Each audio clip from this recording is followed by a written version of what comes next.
예, 어제 윤석열 대통령의 로이터 통신 인터뷰가 공개된 후에 우리나라와 러시아 사이에 긴장이 흘렀습니다. 문제가 된 발언은 앞서 소개해드린 것처럼 우크라이나 민간인에 대한 대규모 공격이 있을 경우 한국이 인도적 지원이나 재정적 지원만 고집하기는 어려울 수 있다. 예, 지금까지 우리 방침은 분쟁에 군사적 지원은 하지 않는다는 겁니다. 그런데 전제를 달긴 했지만 군사적 지원까지 열어놓는 발언이 처음으로 나온 거죠. 러시아도 입장을 내놨습니다. 만약 한국이 우크라이나에 군사 원조 제공하면 그건 분쟁에 개입한다는 의미다. 만약 러시아가 북한 손에다가 최신 무기를 쥐어준다고 하면 한국은 뭐라고 할 거냐? 이런 얘기들이 나왔어요. 두 가지가 궁금합니다. 첫째, 윤석열 대통령의 로이터 발언은 우연히 나온 걸까? 아니면 명확히 계산된 의도에 따른 걸까? 두 번째, 국제관계에 미칠 파장은 어떠한가? 대통령실 입장은 어제 나왔고요. 야당의 시각을 듣겠습니다. 사성 장군 출신 민주당 김병주 의원 스튜디오에 나오셨어요. 어서 오십시오. 네, 안녕하세요. 김 의원님 김병주입니다. 우선 좀 팩트부터 정리하고 왔으면 네. 좋겠는데요. 우리는 그동안 분쟁 지역, 그러니까 국제 분쟁 지역에 인도적 지원은 많이 해왔잖아요. 네, 근데 무기 지원은 안 한다는 게 일종의 원칙이고 방침인 거죠. 네, 분쟁 지역 특히 적대국을 만들 수 있는 이런 경우는 살상 무기 지원은 하지가 않았죠. 법적으로는 그게 어떻게 되는 겁니까? 법에는? 국제관계에서는 예. 법의 영역이 아니라 국익의 영역입니다. 음. 국익에 어떻게 영향을 가느냐의 기준이고요. 법적 기준으로는 정확히 나와 있지 않습니다. 파병에 대한 것은 나와 있고요. 파병은 반드시 국회 동의를 국회 받아야 동의를 하고. 해야 되는데 무기 지원 이런 것도 강의적으로는 헌법에 나와 있죠. 예를 들면 국군 통수권자는 국가의 안전 보장을 해야 책임을 져야 되고 대통령은 국가의 지속성을 유지시켜야 되고 하는 거죠. 이렇게 되면 적대국을 만들면은 국가 안위에 문제가 되잖아요. 그런 식의 해석이 가능하고 그래서, 뭐 아주 세부적으로 이렇게라 저렇게라는 아니지만 네. 국익을 중심으로 보기 때문에 지금까지는 이게 일종의 무기 지원 안 하는 게 방침이고 원칙이었다. 이런 말. 지금까지 정책이었죠. 그래서 지금까지 진보 보수 정부 할 것 없이 적대국을 만들지 않는 정책을 써왔습니다. 자, 그런데 어제 공개된 윤석열 대통령의 로이터 발언, 국제사회가 용납할 수 없는 상황이 된다면 인도적 지원이나 재정적 지원만 고집하긴 어려울 거다. 어떻게 보셨습니까? 그것은 그 조건 세 가지는 이미 우크라이나 전쟁 지역에서 발생이 다 된 겁니다. 세 가지 조건이라 하면은 세 가지 조건 윤석열 대통령이 얘기한 것이 민간에 대한 대규모 공격력 이미 이루어졌습니다. 두 번째로 얘기한 것이 국제사회에서 도저히 묵과할 수 없는 대량 학살.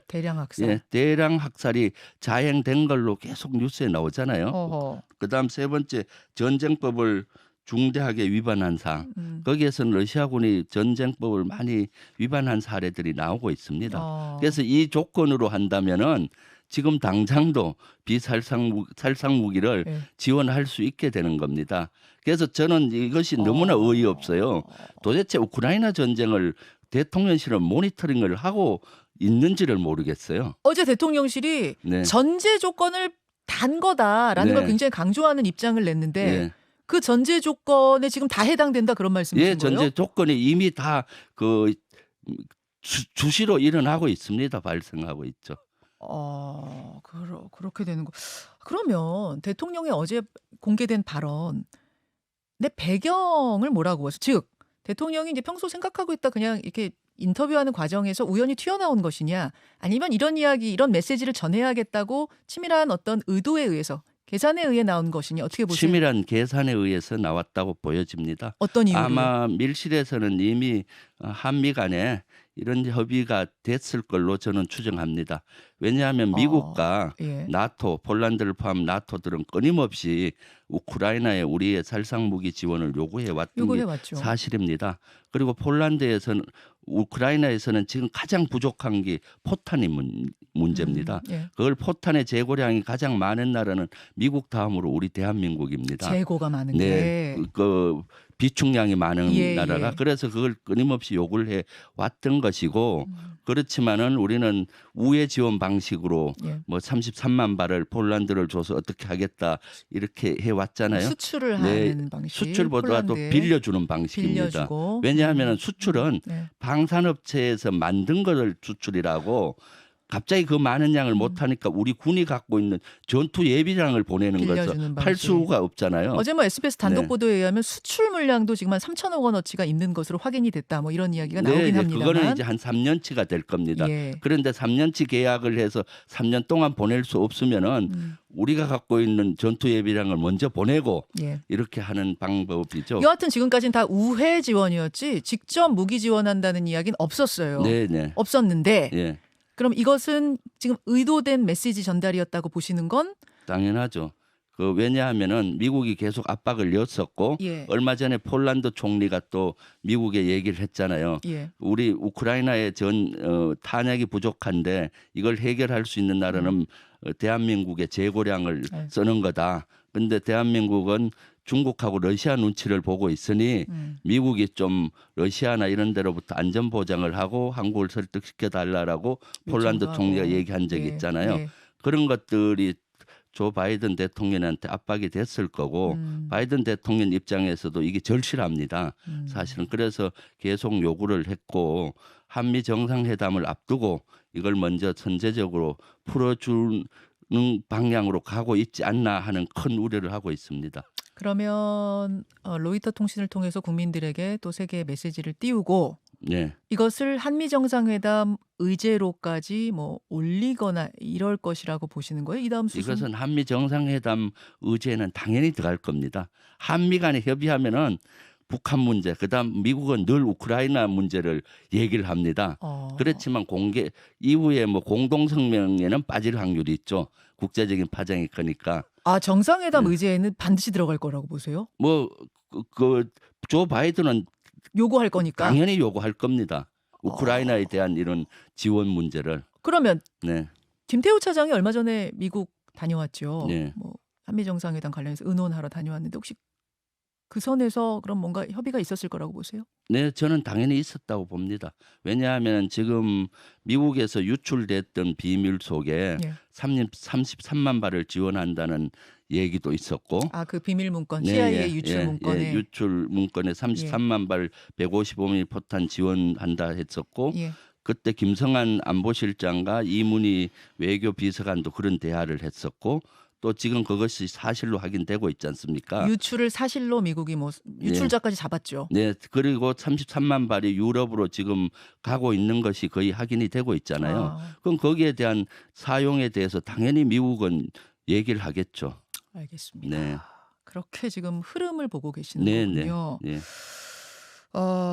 아무튼 서방의 무기 지원 요청이 현실이라면, 그리고 미국이 뭐 끊임없이 계속 요구하고 있는 거라면 계속 거절만 하는 것도 외교상 어려울 거다. 방어용 무기로 간접 지원하는 것 정도는 뭐 괜찮지 않느냐, 또 이런 의견도 나오더라고요. 전 우크라이나 대사죠. 건기창 대사도 이런 이야기를 했고, 그거 어떻게 보세요? 그것은 잘못된 얘기입니다. 방어용 무기, 공격용 무기가 일단 따로 있는 것이 아니고 총을 쓰는데 예를 들어 방어에서는 방어 무기가 되고 공격에 되면 공격 무기고 그건 무기 체계를 모르는 얘기고요. 그리고 우리나라는 줄기차게 미국을 이런 애매할 때는 설득시켜 왔습니다. 우리 대한민국의 특수성을 고려해서 이해해달라. 예를 들어 중국이나 러시아를 적국으로 만들 수 없다. 우리는 분단국가고. 분단국가고. 그래서 그런 것들을 이해를 시켜왔고 또 미국도 그런 특수성을 늘 이해해 줬습니다. 그래요? 역대 정부에서. 예를 들면 미국이 끊임없이 미사일 방어체계인 MD 체계에 우리나라를 들어오라고 했습니다. 그런데 우리는 만약 그걸 더하면 북한 핵미사일뿐만 아니라 중국과 적대시 되니까 러시아하고 들어갈 수 없다 해서 한국형 MD 체계를 하겠다 해서 설득시켜 온 겁니다. 그런 식으로. 그래서 미국은 그렇게 하면은 충분히 지금까지 이해를 해왔고 그래서 어느 정부도 한국은 적대국을 안 받는 정책을 써왔는데 지금 윤석열 정부는 마치 흑백 논리에 의해서 또 진영과 가치 논리에 의해서 너무 이제 한쪽으로 쏠리는 외교를 해서 국가를 위험에 빠뜨리고 있는 거죠. 그렇게 보시는군요. 이런 의견 내는 분들도 있기는 해요. 어떤 거냐면 나토 사무총장 방한했을 때도 무기 지원 요청하지 않았느냐. 이번에 우리가 지원하면 우리 방위 산업도 나토에 진출할 수 있고 또 이번 지원으로 나토와 가까워지면 한반도 유사시에 나토의 도움도 받을 수 있지 않겠느냐 이런 네. 의견이요. 방사는 지금 우리가 우크라이나에 살상 무기를 지원을 안 해도 방산 수출은 충분히 이루어집니다. 어허. 그걸 우크라이나에 오히려 네. 지원하면은 방산 수출의 룰이 흐트러질 겁니다. 우리가 방산 수출의 기본은 수출한 그 나라만 사용하게 돼 있습니다. 예. 그 나라가 또 다른 데 수출한다든가 예. 다른 분쟁 지역에 쓰지 못하게 이러한 것들이 흐트러지면은 방산 수출을 못 하게 됩니다.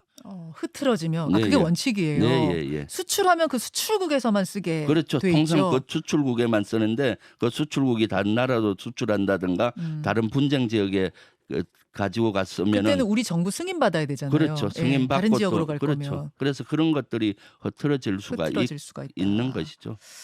거기에 가장 중요한 것은 네. 러시아를 적대국으로 만들면은 지금도 북한의 핵 미사일로도 어려운데 두 개의 적대국에 우리가 어떻게 안전을 보장할 수 있겠습니까? 러시아 얘기 좀 해보겠습니다. 러시아가 어제 로이터 이 인터뷰 공개된 후에 몇 시간 후에 반응을 내놨는데 대통령실, 그러니까 크렘린궁이죠. 크렘린궁도 입장을 내고 연방안전보장회의의 부의장 드미트리 메드베데프, 이 사람 푸틴 최측근이거든요. 이 사람도 입장을 냈습니다. 뭐라고 냈느냐? 우크라이나에 무기 전달하면 그건 확실한 전쟁 개입이다. 이게 이제 크렘린궁 반응이고요. 드미트리 메드베데프 반응은 만약 러시아가 북한에다가 최신 무기 제공한다면, 최신 무기를 북한 손에 쥐어준다면 한국은 뭐라고 할지 궁금하다. 이거 어떻게 해석하세요? 네. 크레물린궁하고 러시아가 아주 민감하게 반응하고 있습니다. 윤석열 대통령 이 발언을 한 6시간 만에 그 무기를 지원하면 전쟁으로 개입하겠다. 전쟁 개입한다는 것은 참전으로 인정한다는 겁니다. 지금 러시아는 우리나라를 비우호국으로 분류했는데 우리가 경제 제재에 동참함으로써 이제는 전쟁 참전국으로 분류한다는 얘기 일종의 아니겠습니까? 적국이 되는 거예요, 그러면? 그럼 적국이 되는 거죠. 그리고 적국이 된다면 어떻겠습니까? 당장 안보적으로 우리가 위험에 빠지고 러시아에 있는 교민들 16만 교민들이 위태로워지고 우리 160개 기업이 진출해 있습니다.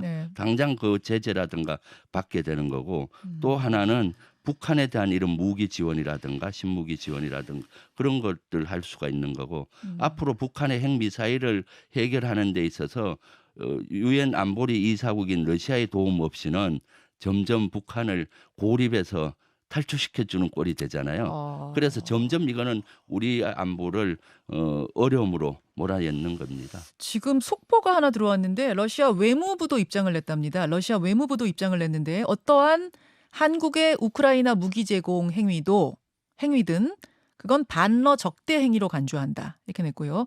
한반도 주변 상황에 대한 러시아의 입장에도 영향을 미칠 수 있으며 양국 관계에도 부정적으로 영향을 줄 거다라고 러시아 외무부, 그러니까 우리의 외교부에 해당하는 곳에서 입장을 내놨다는 입장이 계속 나오고 있네요. 네. 그러면은 이게 좀 심각하게 본다면 제가 뭐 한 발 더 나아가서 질문을 드립니다만 러시아가 우리를 향해서 선전포고까지도 할 수 있는 상황도 가정할 수 있어요? 너무 나간 거예요. 적대국이기 때문에 지금 현재 뭐 선전포고 하긴 어렵겠죠. 지금 우크라이나에 온통 정신이 팔려서 그렇지만은 테러 형태는 할 수가 있겠죠. 북한을 통해서 하든 북한의 신무기를 지원한다든가 또는 뭐 다른 형태로 어떤 도발을 할 가능성은 있겠죠.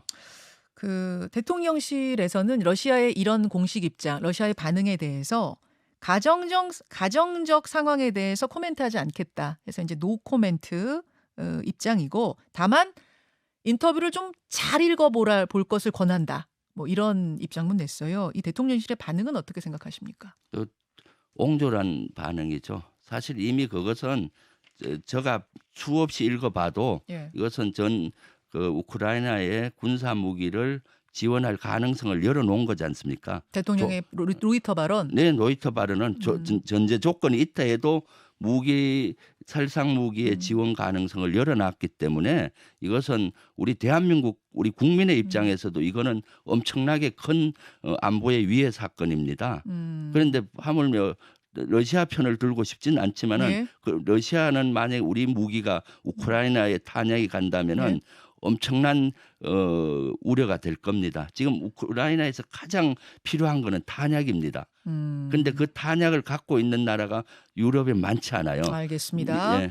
알겠습니다. 근데 이제 이렇게 얘기하는 분도 계세요. 지금 한미 정상회담이 코앞이지 않느냐. 최소한 어제의 그 발언이 한미 정상회담에는 긍정적 영향을 주지 않겠느냐. 우리가 얻어야 할 게 많은 회담인데 미국의 어떤 태도 변화를 가져오지 않겠느냐. 그래서 국익에 도움된다. 이건 어떻게 보세요?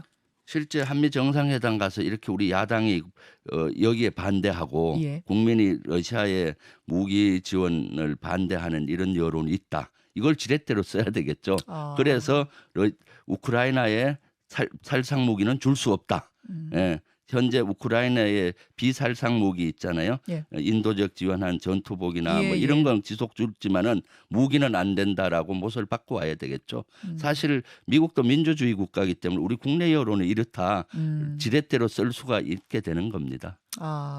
러시아의 이런 반응을 그러면은 대통령실이 우리 정부가 생각을 안 한 걸까요? 아니면 이럴 줄 알면서도 가는 거라고? 이럴 줄 알면서도 하는 거죠. 러시아의 반응은 예측이 되죠. 우리가 살상 무기를 주면은 당연히 적대 국가로 선포할 것이고. 네. 자, 여기까지 입장 듣겠습니다. 김병주 의원님 고맙습니다. 네, 감사합니다. 김현정의 뉴스쇼는 시청자 여러분의 참여를 기다립니다. 구독과 좋아요, 댓글 잊지 않으셨죠? 알림 설정을 해두시면 평일 아침 7시 20분 실시간 라이브도 참여하실 수 있습니다.